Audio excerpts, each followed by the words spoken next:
80% of us and enslave the rest. This is the cult that is being defeated. And this is not stuff from the internet. This is, coming from the fact that they invited me to join them in their plot more than 20 years ago. And I've been fighting them for 20 years. And incredible stuff has come up over those years. For example, the Gnostic Illuminati, who claim to have started the French, American, and Russian revolutions, say that these people have been doing things like 911 and Fukushima way back since Atlantis. And they say that their group was formed because of the attack that destroyed Atlantis. And this is also the group that dumped a mercury-containing rock, it was red rock, into the Nile to poison the fish that appears in the Bible. This is what I'm hearing. And more recently, of course, they sank the Titanic. But the point is that unless these people are stopped, they're going to keep doing it.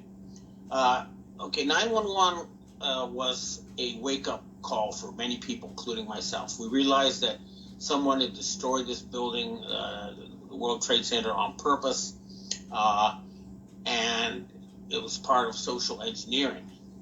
And then these same people planted nuclear weapons in the seabed off the coast of Fukushima on March 11th, 2011, to create a tsunami and to terrorize the Japanese into handing over their foreign exchange reserves.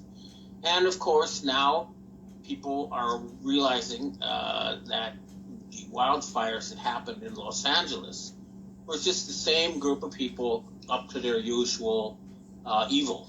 And it's now clear that the purpose of the attack on Los Angeles with directed energy weapons was in part to cover up a crime scene.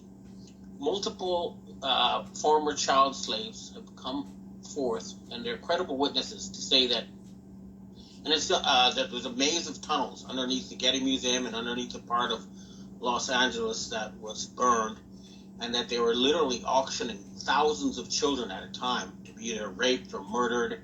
And there was reports of feral children taken from hospitals after birth to be raised, to be tortured, and to harvest adrenochrome, all of this sort of stuff.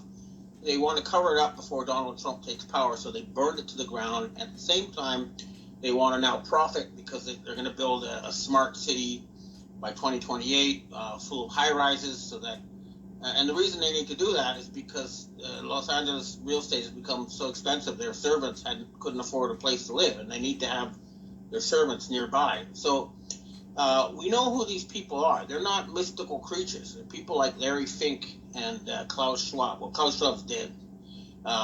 Bill Gates. We know who they are, and a lot of them are still in Switzerland. And I know they're gathering for the World Economic Forum next week in Switzerland, and that Donald Trump is supposed to address them. I don't know if it'll be the real one or the fake one, but these people need to understand that their control of the world's mega corporations has to end. Their system has been destroying the planet, literally, and they're poisoning us. We know now that they've deliberately put cancer-causing substances in our daily goods, things that render us infertile. They create diseases so they can sell vaccines. They create cancer so they can make money curing cancer. These people are evil, and the only way we're going to end this is to temporarily nationalize most of the mega corporations. And we're talking about 700 people who sit on the boards of 90% of transnational corporations. So we're dealing with 700 individuals who need to be detained, and we need to take control of the corporations away from this group. And that includes the Black Sun Group and their Vatican, network. Vatica is the goddess of the underworld. This has nothing to do with Christianity. So Donald Trump has a big fight ahead of him. And I don't know if he really understands how big it is. He's talking about raising tariffs. That's not going to cut it. Okay, it's good that he talks about getting rid of the Internal Revenue Service, but replacing it with an External Revenue Service and counting on tariffs is not going to solve the problems the United States faces. What's happening right now is China has $1 trillion trade surplus, and the United States has $1 trillion trade deficit. And what the Chinese like this system, and a lot of this trade deficit is indirect. So even if Trump raises tariffs 100% on China, all that'll happen is China will move their factories to Vietnam or Mexico or somewhere else, and the system will keep going. So either, and raising tariffs against the entire world is just going to cause the United States to implode economically. What Trump has to do is he has to refuse to pay the debt on the trade deficit. In other words, right now, like a junkie, they're getting all this junk for Walmart, and the power and the money and the control goes to China. So he's going to have to renounce the debt and announce that we need a fundamental reset of the world economic system. This means a jubilee, a one-time cancellation of all debt, and it means creating new institutions that actually work for the benefit of the planet, including human beings and other living creatures. Right now, we have the opposite. We have a ruling class that wants to decarbonize us. Remember, we are carbon-based life. More carbon means more plant life, which means more animal life, means more, carbon-based life. And they're trying to destroy that. Those are the people who are in charge now. And this does have to end, and it will end. Now, the other thing, of course, on a more immediate issue, we notice that Israel has reneged on their so-called deal with Hamas. Well, let's face it. The hostages are being held by Benjamin Netanyahu, or the group of fanatics who use him as their avatar. And, what's happening in Gaza is just like what happened in LA. They want to destroy everybody, kill everybody in order to take over the real estate for development for their own profit. And it's Satan is holding Jews hostages. That's what it's really about. It's nothing to do with Islam or Hamas or anything else. And that's why they don't want to hand over the hostages, because people will find out that it was Netanyahu who was holding the hostages. So, and these are religious fanatics. You cannot reason with them. They know that they've been mass murdering and that they're going to be called out. That's why they don't intend to go quietly into the night. I don't see any other solution other than to put them down like rabid dogs. They're not going to surrender quietly, and they think they have some sort of divine right to kill us and enslave us. They look at us as subhuman and vermin to be exterminated. It's no coincidence that birth rates are plummeting in all the countries they control, like South Korea, Japan, everywhere except Israel, okay, which has a huge birth rate. This is not a coincidence. They're deliberately trying to kill us off slowly and quickly any way they can. And so this is a fight for our lives. So Donald Trump needs to understand that this is something much bigger than just a U.S. election. It's much bigger than the United States. And the heart of the beast is in Switzerland. So my message to the people at the World Economic Forum, including many genuine entrepreneurs who create value, is that we as a species need to set up an open and transparent process for planning our future, so that we decide what kind of world we want 5 years from now, 10 years from now, 100 years from now. How do we get there? Not instead of what's in place now, which is how can we kill everyone off and enslave the survivors, right? It's a fundamental paradigm shift we need. This is not something that's going to be solved with business as usual, and it's a very complex thing. I think it'll take about a year of sustained negotiation and debate and studies to come up with the solution. But we know that the outlines are that from now on, the financial system has to be based on reality, not numbers fraudulently created out of nothing, and that we have to have a jubilee, a complete cancellation of all debt, public and private, worldwide, and a redistribution of assets. The details are going to be hard to negotiate, but it cannot be business as usual. And this applies for China too. China cannot continue in its current form. Their real estate crisis is not fixable in the current system.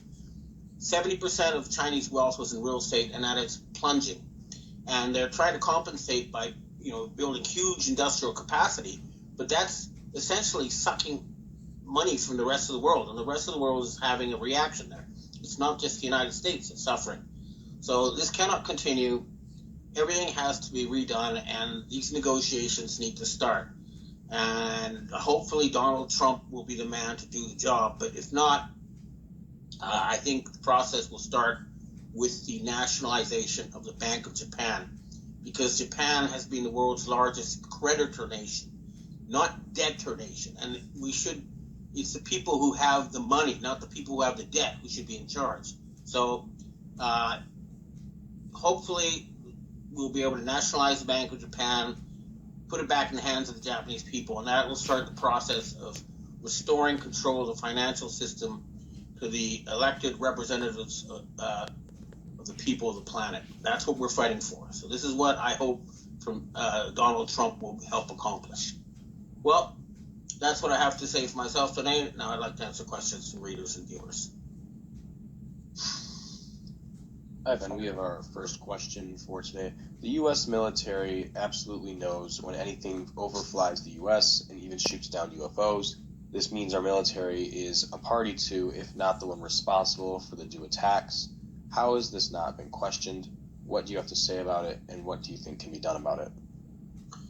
My understanding from talking to people in the United States Space Force is that the bad guys also have directed energy weapons, and they also have UFOs or anti-gravity craft, and so it's a secret war. A good analogy is during World War II in Guadalcanal, when the Japanese and the Americans were duking it out, the natives, were just bewildered. And we're sort of like that. We're watching this war going on with technology we didn't even know exists. And there are two sides fighting it out, which is why you still see things like what happened in LA. But my understanding is that the White Hats have basically won, and what we're dealing with now is a mopping up operation. Hopefully events will show that to be true, and maybe if all goes well, the White Hats will release fantastic futuristic technology like anti-gravity and medical beds that cure us from our diseases, all sorts of other good things. I'm hoping it'll happen, but in the meantime, we need to stay focused on the here and now, and that battle is still being fought, but we are winning. Next question. Hi, Ben. In regards to DEWs, why do you think they are unable to target blue items? Well, that would definitely have to do with the wavelength of light that is being used, but I don't know the details. I'll try to find out more about it, but it has to do with, it's sort of like blue screen technology where everything except blue is targeted. So it's something like that, but I don't know the details. I'll try to find out more. Next question. Hi, Ben. FBI Director Wray was interviewed on 60 Minutes and suggested that CCP military infiltration is a reality in the U.S. If this is an overriding tactical context that will motivate the Pentagon controllers towards action, where are the White Hats in all of this? Also, can you provide more specific details regarding your previous comments re the Pope is no longer ruling the death cult hub in Washington, D.C. U.S. corporation? My understanding of the Chinese Communist Party infiltration in the United States is that there was a group in the West around Barack Hussein Obama that made some sort of deal with China involving a huge influx of illegal immigrants into Europe and the United States, including many military-aged Chinese males. They've been given UN debit cards, which were financed with bonds issued by the Soros Foundation, and they were told to stand by in different parts of the United States and Japan and Europe. And weapons caches were readied for them, and they were told they were going to be activated. And I understand that The Chinese have been told that they will be targeted with directed energy weapons if they try to activate this network. But yes, it's real, and they use the huge influx of illegal immigrants to prepare for some sort of attack on the United States. But my understanding is that is now being suspended. Sorry, repeat the last part of the question. I have to think about that again. Hi, Ben. Yeah, it says, in regards to your previous comments, the Pope is no longer ruling the death cult's hub in Washington, U.S. Incorporated headquarters. What do you mean by that? Well, Pope Francis was killed, I think, a couple years ago, and replaced with a rubber masked fake who suddenly, he changed what he talked about and policies. And what's happened is that the Christians in the Catholic Church have stopped donating, and they are bankrupt. So even though they still put this actor out pretending to be Pope on our media, the Christians have left that church because they know it is no longer Christian. And I believe the de facto Pope is Archbishop Carlo Vigano. Next question. Hi, Ben. Can you explain what Russell J. Gold has done and what does it mean? I just heard about it, but I don't really understand it. I'm sorry, I don't either. I'll have to look into that, but I'll try to find out. Next question. Hi, Ben. We have our last question for today. You stated that you haven't paid your rent for 1 year. Can you please elaborate on how exactly you are doing this successfully? Is there a specific document/documents to give your landlord? Has anyone physically knocked on your door and demanded you vacate? If so, what do you do? What I did was I explained to Asian secret societies and intelligence agencies my particular situation, which is this. I've been living in this house for 24 years, and I had previous landlords who would do things like, repair leaks in the roof or fix a broken toilet.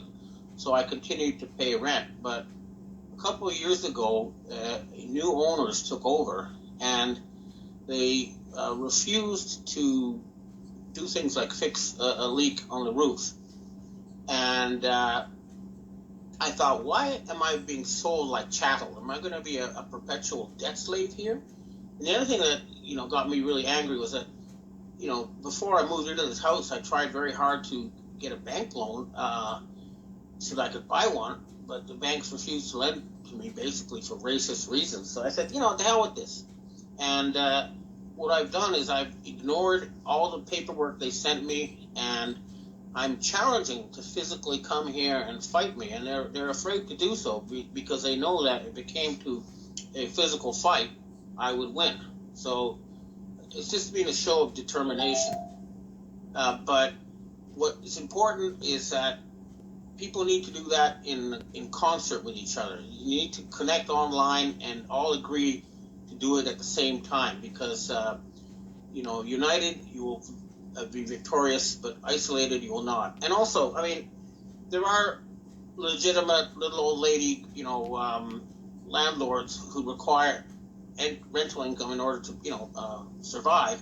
So hopefully, what we really want is an overall jubilee that will include paying landlords the equivalent of rent with government money, except for, of course, the mega landlords like State Street and BlackRock who took over, properties through fraud.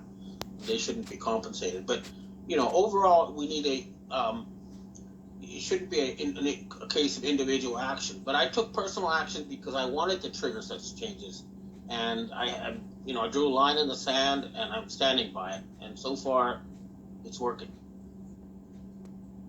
Okay, well, that's what I have to say for myself this week. And next week should be very interesting because the Trump presidency will have started and the executive orders will be signed. And there should be a lot to talk about. Thanks for tuning in. Hope to see you next week.